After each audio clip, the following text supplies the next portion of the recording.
ओम ज्ञानतिमिरान्धस्य ज्ञानाञ्जनशलाकया चक्षुरुन्मीलितं येन तस्मै श्रीगुरुवे नमः। नमः विष्णुपादाय कृष्णप्रेष्ठाय भूतले श्रीमते भक्तिवेदान्त स्वामिनिति नामिने। नमस्ते सारस्वती देवे जय गौरवाणी प्रचारिणे निर्विशेष शून्यवादी पाश्चात्यदेशतारिणे नित्यानंद नमस्तुभ्यं प्रेमानंद प्रदायिने कलौ कल्मषनाशाय जानवापते नमः। नमो महावदन्याय कृष्ण प्रेम प्रदायते कृष्णाय कृष्ण चैतन्य नामने गौरतुसे नमः। जय श्री कृष्ण चैतन्य प्रभु नित्यानंद श्री अद्वैत गदाधर श्रीवासादि गौर भक्त वृंद। हरे कृष्णा कृष्णा कृष्णा हरे हरे हरे राम राम राम हरे।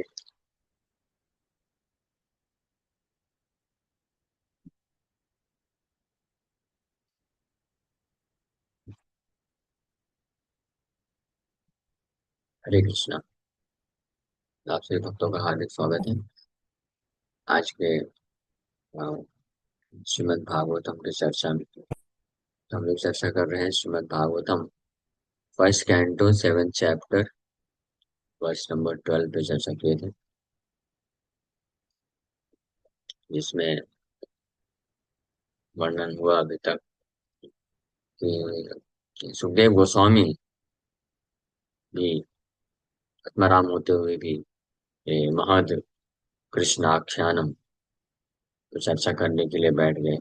और साथ ही साथ में परीक्षितो अथ राजर्षि जन्म कर्म विलापनम, परीक्षित महाराज का के बारे में भी, जिनका जन्म और कर्म अद्भुत है, दिव्य है। भगवान के जैसे जन्म कर्म है, वैसे ही उनके शुद्ध भक्तों का भी जन्म और कर्म होता है, सेम रिजल्ट होता है। भगवान के जन्म कर्म को अगर कोई समझता है और उनकी चर्चा करता है तो जो फल मिलता है, तो भगवान के अ, ऐसे शुद्ध भक्त परीक्षित महाराज जैसे, उनके जन्म कर्म के बारे में चर्चा करके भी वही लाभ मिलता है, क्योंकि दोनों एक ही बात है। भगवान के जन्म कर्म का चर्चा करेंगे तो उनके शुद्ध भक्तों की चर्चा के बिना वो संपूर्ण नहीं हो सकती है। उसी प्रकार से शुद्ध भक्तों के जन्म कर्म की चर्चा करेंगे, भगवान की चर्चा आएगी। जस्ट लाइक स्पेशली परीक्षित महाराज, इनका जन्म जन्म भी दिव्य है। क्यों? क्योंकि भगवान परीक्षित महाराज के जन्म की चर्चा करेंगे तो विष्णुराठ नाम प्रकट आएगा उनका। वो कैसे भगवान विष्णु के द्वारा सुरक्षित हुए, कृष्ण का इन्वॉल्वमेंट आ ही जाएगा ऑटोमेटिकली, उसका वर्णन आएगा आगे। तो इसलिए सुखदेव सूत गोस्वामी बोल रहे हैं कि परीक्षित महाराज के जन्म कर्म और उनके दादाजी जो पांडुपुत्र नाम पांडवों के संन्यास के बारे में भी मैं बताऊंगा। अ, क्योंकि ये सब कृष्ण कथोदया में कृष्ण कथा का उदय करते हैं, इसमें सब कृष्ण कथा संबंधित है। तो यदा यदा मृधे कौरवसिञ्जयाना वीरेषु अथो वीरगतिं गतेषु रकोदराविद गदाभिमर्श भग्नो रुदण्डे धृतराष्ट्रपुत्रे भर्तु प्रियं द्रोणीरिति स्म पश्यन् कृष्णासुतानां सप्तां शिरांसि पाहरद्विप्रियमेव तस्य जुगुप्सितं कर्म विकर्षयन्ति। When the respective warriors of both camps, namely the Kauravas and the Pandavas, were killed on the battlefield of Kurukshetra, and the dead warriors obtained their deserved destination, and when the son of Dhritarashtra fell down lamenting, his spine broken, being bitten by the club of Bhimsen, the son of Dronachar Ashwatthama beheaded the five sleeping sons of Draupadi and delivered the heads as a prize to his masters, foolishly thinking that he would be pleased. Duryodhana, however, disapproved of the heinous act, and he was not pleased in the least. तो अभी कथा प्रारंभ कर रहे हैं महाभारत के समय से, परीक्षित महाराज का जन्म कर्म विलापनम, पिछले श्लोक में जो बोले, उनके जन्म कर्म के बारे में भी बताऊंगा मैं। और पांडव कैसे युद्ध होने के पश्चात राज्य को स्वीकार करते हैं और फिर संन्यास ले लेते हैं, इसका वर्णन भी मैं करूंगा। तो वो वर्णन अ, क्यों कर रहे हैं, क्योंकि ये सब कृष्ण कथा को उदय करेगा। तो ओरिजिनली ये सब ब्रीफली बताने वाले हैं सूत गोस्वामी आने वाले कुछ अध्यायों में, और प्रसंग पा करके फिर बीच में भीष्म पितामह के बारे में भी बताएंगे, जिनका पार्षद, जिनका इस भौतिक संसार से गमन वैकुंठ जगत के लिए बहुत ही ग्लोरियस है, बहुत महिमा है, जनक है। और उनकी शिक्षाएं युधिष्ठिर महाराज को, और कली कैसे प्रवेश करता है, ये भी उसी से संबंधित लिंक में जोड़ते हुए वो कथा भी बता देंगे। तो ये मुख्य रूप से प्रश्न है जो सौनक आदि ऋषि पूछे थे कि अ, कृष्ण कथा अगर इसमें है तो आप ये विषय भी बताइएगा। कौन से विषय?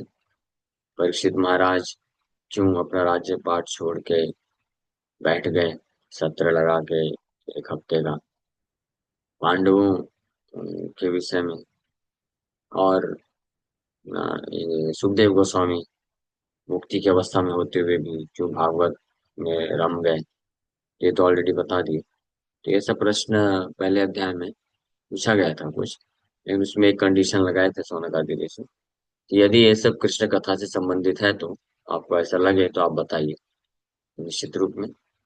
इसलिए यहाँ से चालू किए कि परीक्षित अथवा राज ऋषि, इनकी कथा भी जनरली साधु संतों की समाज में, ऋषि मुनि के समाज में ये पॉलिटिक्स की चर्चा नहीं की जाती है।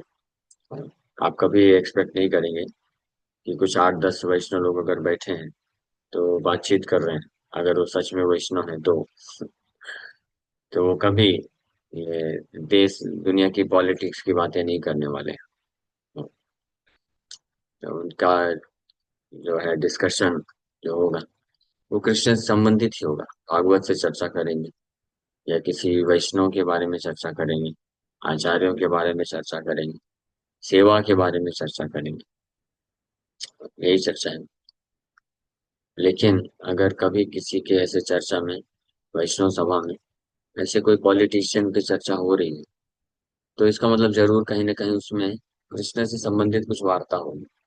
तभी यहाँ पे परीक्षित महाराज, पांडव, और यहाँ तक कि महाभारत का युद्ध के बारे में भी थोड़ा चर्चा करना प्रारंभ कर रहे हैं। तो बता रहे हैं कि जब अ, महाभारत का युद्ध हो गया और दोनों तरफ से, कौरवों और पांडवों दोनों ही तरफ से प्रैक्टिकली सब लोग मारे गए, कोई नहीं बचा। दे ऑब्टेन देयर डिजर्व डेस्टिनेशन, अपने अपने स्थानों को प्राप्त कर लिए। ऑलरेडी भगवान कृष्ण डिसाइड किए ही थे, nobody is going to survive in this battle. इस युद्ध में कोई सरवाइव नहीं करने वाला है, भगवान कृष्ण पहले ही ये डिसाइड कर चुके थे। तो इसलिए अ, जब युद्ध हुआ तो पांडवों और कौरवों की तरफ से दोनों में सब मारे गए, केवल पंच पांडव ही बचे थे उस युद्ध में। लेकिन आखिरी में जाते जाते ये अश्वत्थामा के पुत्र, सॉरी, द्रोणाचार्य के पुत्र अश्वत्थामा, उन्होंने एक ऐसा घृणित कार्य कर दिया जिसका वर्णन भी यहाँ पे कर दिया कि जब भीमसेन के द्वारा दुर्योधन, सारे कौरवों कौरव तो मारे गए थे, केवल दुर्योधन बचा था। भीमसेन के द्वारा दुर्योधन को भी पराजित कर दिया गया था, अभी मरा नहीं था दुर्योधन, लेकिन जस्ट डिफीट हो गया। तो अपने स्वामी दुर्योधन को प्रसन्न करने के लिए अश्वत्थामा सोते हुए द्रौपदी के 5 पुत्रों को मार देता है, सिर धड़ चढ़क करके अ, दुर्योधन को के पास उनका सिर गिफ्ट के रूप में लेके जाता है।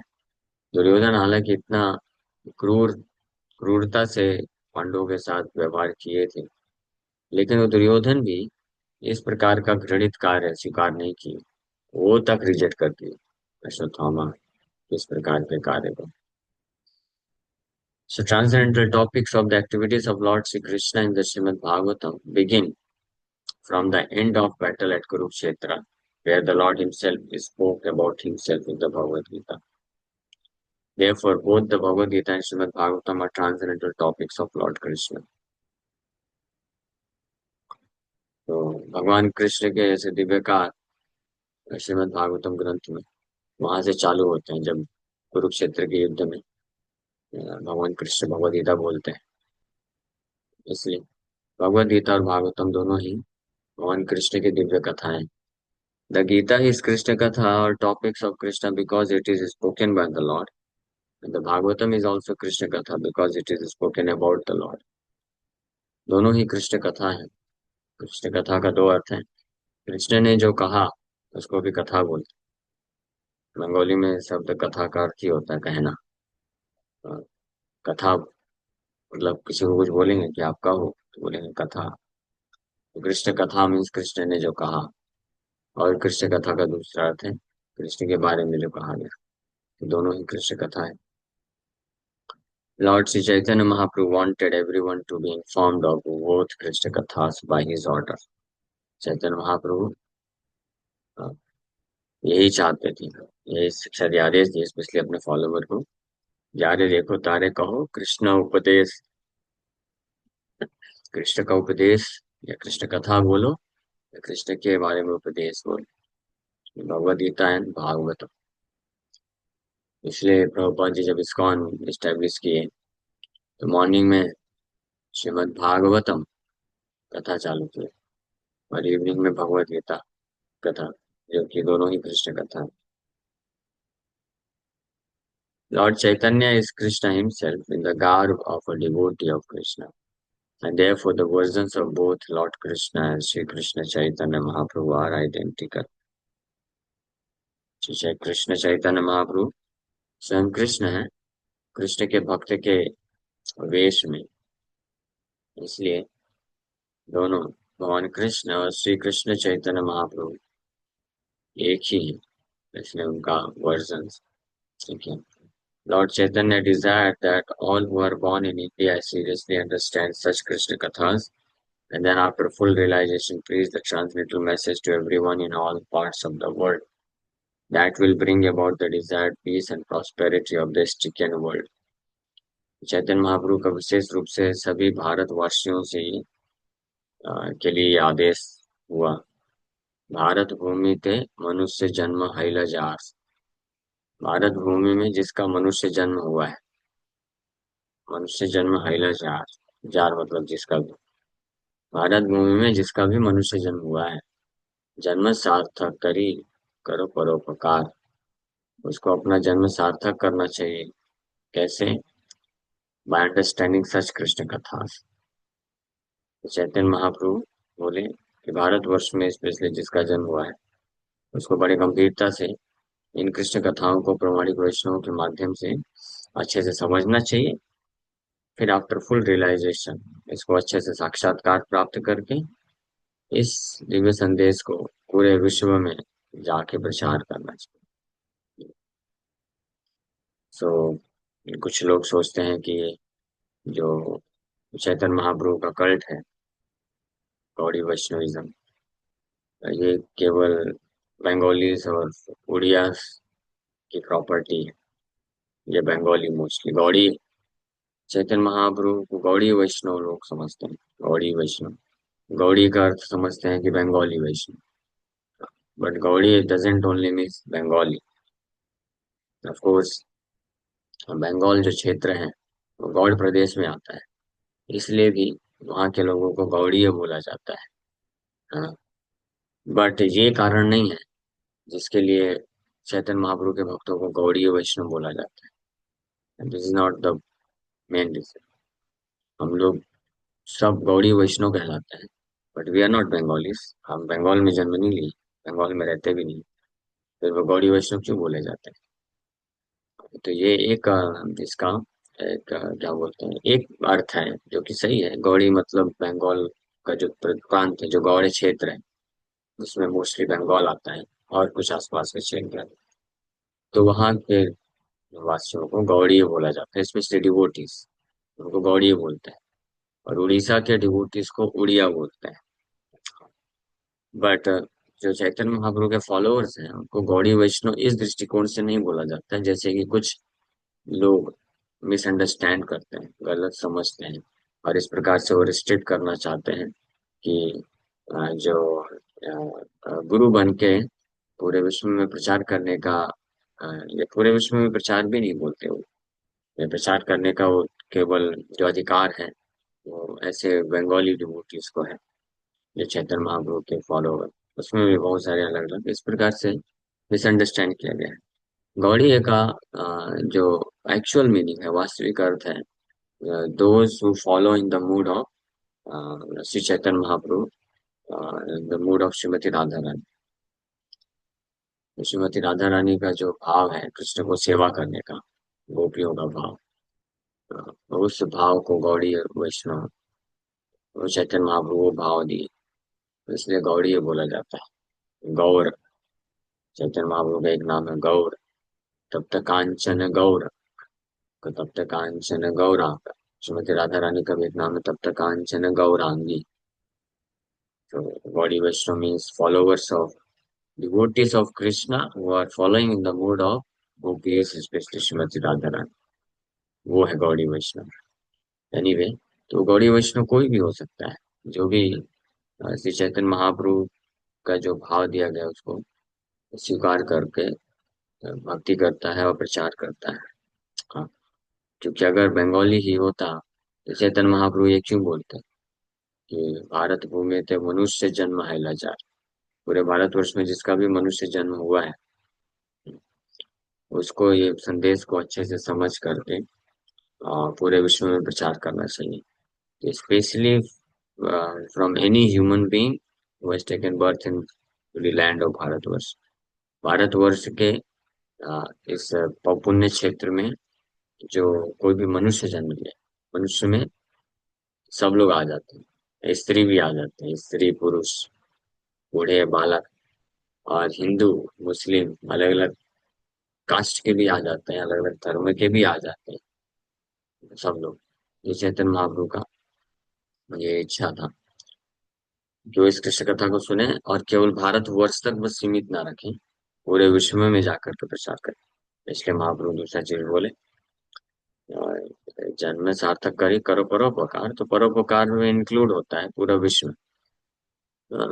और पृथ्वी थे आछेयत नगर आदिग्राम, सर्वत्र प्रचार है विमोदना। पूरे पृथ्वी में जितने भी नगर और ग्राम है, हर जगह मेरे नाम का प्रचार होगा। ये कैसे होगा? जो ऐसे जो कृष्ण कथा को समझ के अपने जीवन को सार्थक कर लेंगे, फिर वो लोग फिर ऐसे प्रचार करेंगे। तो एनीवे, ये कृष्ण कथा के बारे में बताया गया है कि जो भी कृष्ण से संबंधित है, जहाँ पे कृष्ण के कार्य, कृष्ण के गुण प्रकट हो रहे हैं, तो वो कृष्ण कथा है। तो यहाँ से चालू कर रहे हैं, यदा मृधे कौरव सिंजया नाम। कौरव पार्टी ऑफ धृतराष्ट्र, सिंजया नाम पांडवों की पार्टी जब युद्ध क्षेत्र में, वीरेशु अथो वीर गतिम गतेषु, ये सारे वीर लोग अ, वीर गति को प्राप्त कर लिए। वीर गतिम गतेषु वृकोदरा भीम आविद्य गदा अभिमर्श भगना रुदंड धृतराष्ट्रपुत्रे भर्तुः प्रियम द्रोणी। वृकोदरा, भीम का नाम है वृकोदरा, द वेरोशियस ईटर। सो जब वो उनके गदा के प्रहार से स्पाइनल कॉर्ड, बैकबोन तोड़ दिया भीमसेन ने दुर्योधन का, तो उनको प्रसन्न करने के लिए द्रोणी ऐसे धृतराष्ट्र पुत्र दुर्योधन को, जो कि उस अपना स्वामी समझते हुए, भर्तु प्रियम, हाँ, भर्तु प्रियम, भर्तु मतलब मास्टर, स्वामी, धृतराष्ट्र पुत्र दुर्योधन जो कि स्वामी हुए अश्वत्थामा के, भर्तु प्रियम द्रोणी, the son of Dronacharya, Dronacharya का पुत्र, अपने स्वामी को प्रसन्न करने के लिए इति स्म पश्यन् कृष्णा सुताना, स्वप्ता, कृष्णा, ये कृष्णा है, कृष्णा में द्रौपदी का नाम कृष्णा, बड़ा आ, कृष्णा सुतानाम, द्रौपदी के पुत्रों को, सुतानाम means all the five sons, स्वप्ताम शिरामसि, स्वप्ताम मतलब जब सो रहे थे, शिरामसि उपाहरद विप्रियम, शिरामसि उपाहरद, सिर को काट दिया, अलग कर दिया, उपाहरद सिर ला करके प्राइज के रूप में दे दिया, लेकिन विप्रियम, विप्रियम एव तस्य जुगुप्सितम कर्म विगर्हयन्ति, लेकिन भर्तु प्रियम, अपने स्वामी को प्रसन्न करने के लिए जो कार्य किया था द्रोणी, द्रोणाचार्य का पुत्र, लेकिन तस्य जुगुप्सितम कर्म विप्रियम विगर्हयति, उसका ऐसा जुगुप्सितम कर्म, मोस्ट हीनियस एक्ट, ऐसा घृणित सबसे घटिया कार्य, ऐसे सबसे घटिया कार्य को डिसअप्रूव करते, विगर्हयन्ति यानी असहमति दिखाते हुए, विप्रियम, हाँ, अप्रसन्न हो गया, कौन, दुर्योधन। यहाँ से कथा चालू कर रहे हैं। माता शिशूनां निधनं सुतानां निशम्य घोरं परितप्यमाना तदारुदत्बाष्पकलाकुलाक्षी तां सान्तव्यन् आह किरीटमाली। Draupadi, the mother of the five children of the Pandavas, after hearing the masquerade of her sons, began to cry in distress with eyes full of tears. Trying to pacify her in her great loss, Arjuna spoke to her thus. जैसे ही next day जब द्रौपदी माता को पता चला कि उनके पांचों पुत्र, नौ युवक पुत्र थे, पांचों पांचों पुत्र को एक ही रात में पांचों के सर धड़ से अलग कर दिए, अब सोचिए क्या हालत हुआ होगा द्रौपदी माता का। द्रौपदी माता इस प्रकार का मैस करे, इस प्रकार का कत्लेआम सुन करके बहुत ही तीव्रता से विलाप करते हुए रोने लग गई। तो अदत्त वाक्षप वाष्प कला आकुलाक्षी, with tears in the eyes, माता शिशुनाम निधनम, ऐसे अपने शिशुओं के निधन को सुन करके, निशम्य, घोरम, ऐसे भयानक तरीके से, परितप्यमान, परितप्यमाना मीन्स, तप्यमाना मीन्स शोक करना, परितप्यमाना मीन्स परि परि प्रकृष्ट, बहुत ही तीव्र सत्ता से, बहुत ही भयानक तरीके से शोक करना चालू कर दिए, रोने लगे। उस वक्त आ, किरीट माली अर्जुन, उनके ऐसे शोक को देख करके ये वचन देते हैं, क्रोधित होकर के, कि हम लोग कल आगे बढ़ाएंगे इस कथा को। अर्जुन क्या प्रॉमिस करते हैं, वचन देते हैं, और आगे क्या होता है। इस अध्याय का जो नाम है the son of Drona punished, Dronacharya के पुत्र अश्वत्थामा को दंड मिलेगा, यहाँ से कथा चालू हो रही है। और ये कथा क्यों सुनाई जा रही है, क्योंकि इसमें आगे चल के कृष्ण की कथा आने वाली है, बहुत महत्वपूर्ण। परीक्षित महाराज अभी भी द्रोणाचार्य के पुत्र अश्वत्थामा के पनिशमेंट के टाइम पे भी कृष्ण का इसमें योगदान आएगा। उसके बाद फिर विशेष रूप से परीक्षित महाराज का प्रसंग खुलेगा। यही अश्वत्थामा परीक्षित महाराज को मारने का भी प्रयास फिर करेंगे, वापस से ब्रह्मास्त्र छोड़ करके। तो उस वक्त परीक्षित महाराज को भगवान कृष्ण कैसे बचाते हैं, मुझे भी पसंद आया। Thank you very much. Hare Krishna. इसी वक्त का कोई प्रश्न है?